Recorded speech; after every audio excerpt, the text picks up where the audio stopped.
Praise Lord. കർത്താവിൻ്റെ അതിപരിശുദ്ധമായ നാമം വാഴ്ത്തപ്പെടുമാറാകട്ടെ. അനുഗ്രഹീതമായ ഒരു പ്രഭാതം ദൈവം നൽകി തന്നതിനായി ദൈവത്തിന് നന്ദിയുള്ള ഹൃദയത്തോടെ സ്തോത്രം ചെയ്യുന്നു. ഒരു ചെറിയ മെസ്സേജ്. പിന്നെ അവൻ അവരോട്, നിങ്ങൾ ഭൂലോകത്തിലൊക്കെയും പോയി സകല സൃഷ്ടിയോടും സുവിശേഷം പ്രസംഗിപ്പിൻ. വിശ്വസിക്കുകയും സ്നാനമേൽക്കുകയും ചെയ്യുന്നവൻ രക്ഷിക്കപ്പെടും, വിശ്വസിക്കാത്തവൻ ശിക്ഷാവധിയിൽ അകപ്പെടും. ദൈവത്തിന് മഹത്വം. കർത്താവായ യേശു ക്രിസ്തു ഈ ഭൂമിയിലായിരുന്നപ്പോൾ തൻ്റെ ശിഷ്യന്മാരോട് അന്തിമൊഴിയായി നൽകിക്കൊടുത്ത വേദവചനമാണ് നമ്മൾ വായിച്ചത്. അവൻ ശിഷ്യന്മാരോട് ഇങ്ങനെ പറഞ്ഞു, നിങ്ങൾ ഭൂലോകത്തിലൊക്കെയും പോയി സകല സൃഷ്ടികളോടും സുവിശേഷം പ്രസംഗിപ്പിൻ. സുവിശേഷം, നല്ല വാർത്ത, അത് യേശുക്രിസ്തുവാണ്. യേശുക്രിസ്തുവിനെ കുറിച്ച് സകല സൃഷ്ടികളോടും പ്രസംഗിപ്പിൻ എന്ന് തിരുവായി മൊഴിഞ്ഞു. സുവിശേഷത്തിൻ്റെ ശക്തി മനുഷ്യനെ രൂപാന്തരപ്പെടുത്തുന്നു. സുവിശേഷം സ്വർഗത്തിൽ നിന്നിറങ്ങി വന്ന ഏറ്റവും നല്ല വാർത്തയാണ്. അത് പ്രസംഗിക്കപ്പെടുകയും കേൾക്കപ്പെടുകയും ചെയ്യേണ്ട ഒന്നാണ്. അത് പ്രസംഗിക്കപ്പെടുമ്പോൾ മനുഷ്യഹൃദയത്തിലെ നിരാശകൾക്കും ദുഃഖങ്ങൾക്കും വേദനകൾക്കും ഭാരങ്ങൾക്കുമെല്ലാം വലിയ മാറ്റമുണ്ടാകും. സുവിശേഷം ഒരു വ്യക്തിയാണ്. ആ വ്യക്തിയുടെ പേര് യേശുക്രിസ്തു എന്നാണ്. സ്വർഗത്തിൽ നിന്നിറങ്ങി വന്ന മനുഷ്യന് ജീവനെ കൊടുക്കുന്ന സുവിശേഷം.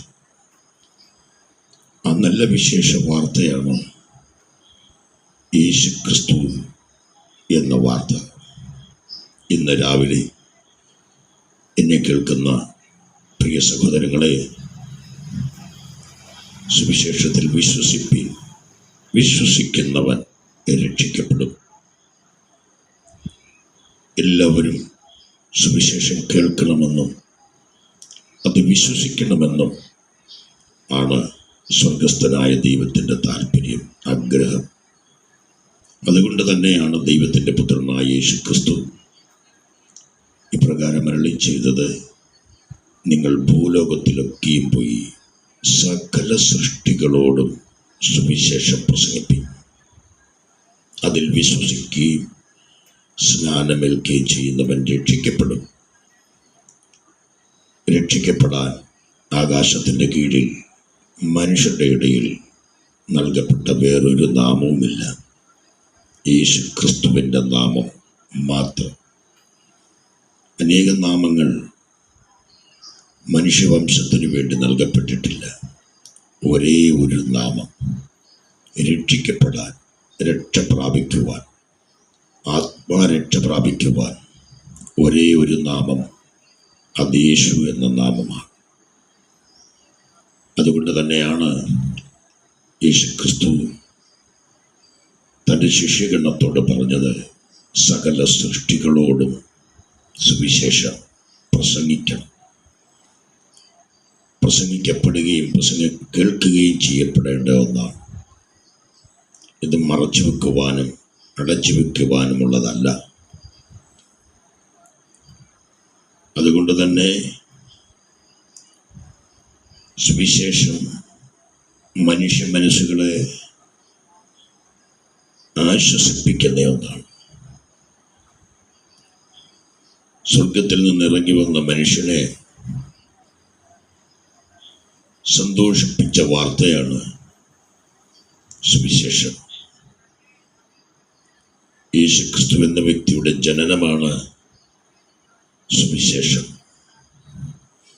യേശുക്രിസ്തു എന്ന ദൈവപുത്രന്റെ ജീവിതമാണ് സുവിശേഷം. യേശുക്രിസ്തു എന്ന ദൈവപുത്രന്റെ മരണ പുനരുത്ഥാനമാണ് സുവിശേഷം. യേശുക്രിസ്തു എന്ന ദൈവപുത്രന്റെ മടങ്ങിയ വരവാണ് സുവിശേഷം. ഇങ്ങനെ വ്യത്യസ്തമായ നിലകളിൽ സുവിശേഷത്തിന്റെ പ്രസക്തി വലുതാണ്. സുവിശേഷം ഇവിടം കൊണ്ട് അവസാനിക്കുന്ന ഒന്നല്ല,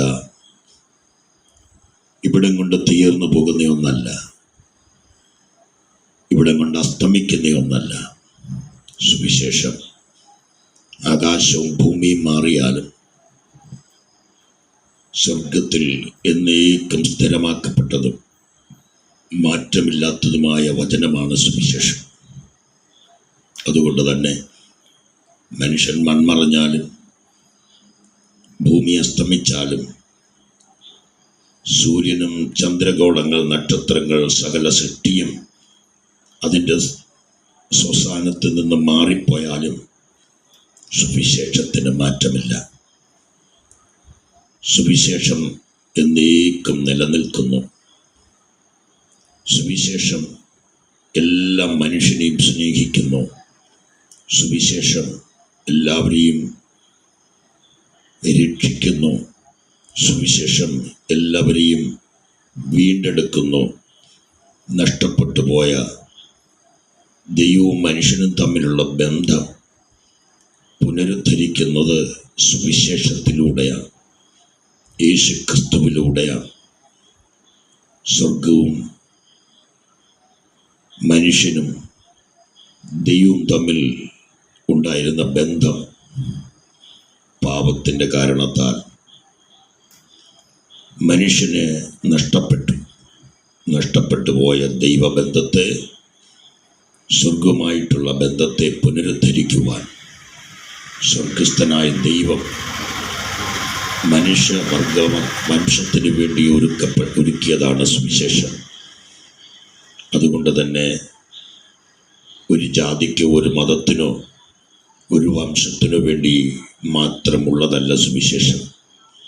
സുവിശേഷം സകല സൃഷ്ടികൾക്കും വേണ്ടിയുള്ളതാണ്. സകല സൃഷ്ടികളും അറിയേണ്ടതും വിശ്വസിക്കേണ്ടതുമാണ് സുവിശേഷം. പ്രിയരെ, ഇന്ന് പകൽ സ്വർഗത്തിൽ നിന്നിറങ്ങി വന്ന ദൈവത്തിൻ്റെ പുത്രനായ യേശുക്രിസ്തു മാനവജാതിക്ക് വേണ്ടി നൽകുന്ന തൻ്റെ ജീവനാണ് സുവിശേഷം. തൻ്റെ ഉയർപ്പാണ് സുവിശേഷം. മാനവജാതിക്ക് നൽകിയ സൗഖ്യവും രക്ഷയുമാണ് സുവിശേഷം. ആരുടെയും ആർക്കും സ്വന്തമായി വെച്ചുകൊണ്ടിരിക്കുവാൻ, എൻ്റേതെന്ന് പറയുവാൻ ഉള്ളതല്ല സുവിശേഷം. ദൈവം തൻ്റെ പുത്രനെ സകല മനുഷ്യർക്കും സകല സൃഷ്ടിക്കും വേണ്ടിയുള്ള ദാനമായിട്ട് നൽകി. അതാണ് സുവിശേഷം. സുവിശേഷം എന്ന് പറയുന്നത് മാനുഷികമല്ല. സുവിശേഷം മാനുഷികമായിരുന്നുവെങ്കിൽ അതിനെ തകർക്കാമായിരുന്നു. സുവിശേഷം ദൈവികമായതുകൊണ്ട് തന്നെ അതിനെ തകർക്കുവാൻ ആർക്കും സാധ്യമല്ല. സുവിശേഷം മാനുഷികമല്ലാത്തതുകൊണ്ട് അതിന്നും നിലനിൽക്കുന്നു. ദൈവത്തിന് മഹത്വം. അതുകൊണ്ട് സുവിശേഷത്തിൽ വിശ്വസിക്കുന്നവൻ, സ്നാനപ്പെടുന്നവൻ രക്ഷിക്കപ്പെടും.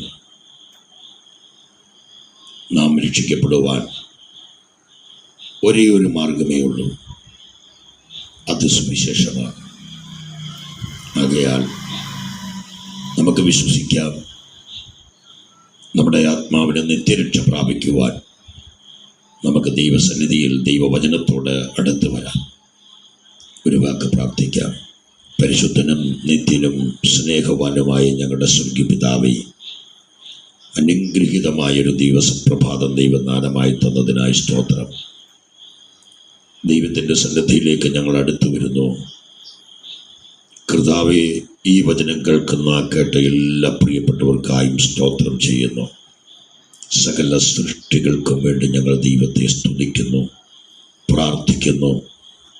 കഷ്ടത്തിലും രോഗത്തിലും ദുഃഖത്തിലും നെടുവീർപ്പിലും ഭാരത്തിലും വേദനയിലും മനസ്സ് തകർന്നവരായി ആമേൻ ഉൾമുറിക്കകത്തൊതുക്കപ്പെട്ടു പോയ ജീവിതങ്ങളെ ദൈവസന്നിധിയിൽ ഏൽപ്പിച്ച് പ്രാർത്ഥിക്കുന്നു.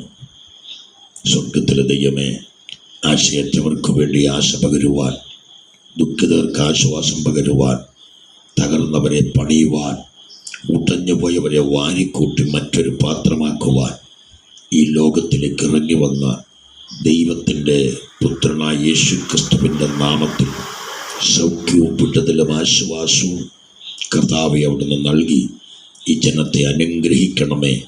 അവരുടെ തലമുറകൾ, കുടുംബജീവിതം, ഭാര്യ ഭർത്താക്കന്മാർ എല്ലാം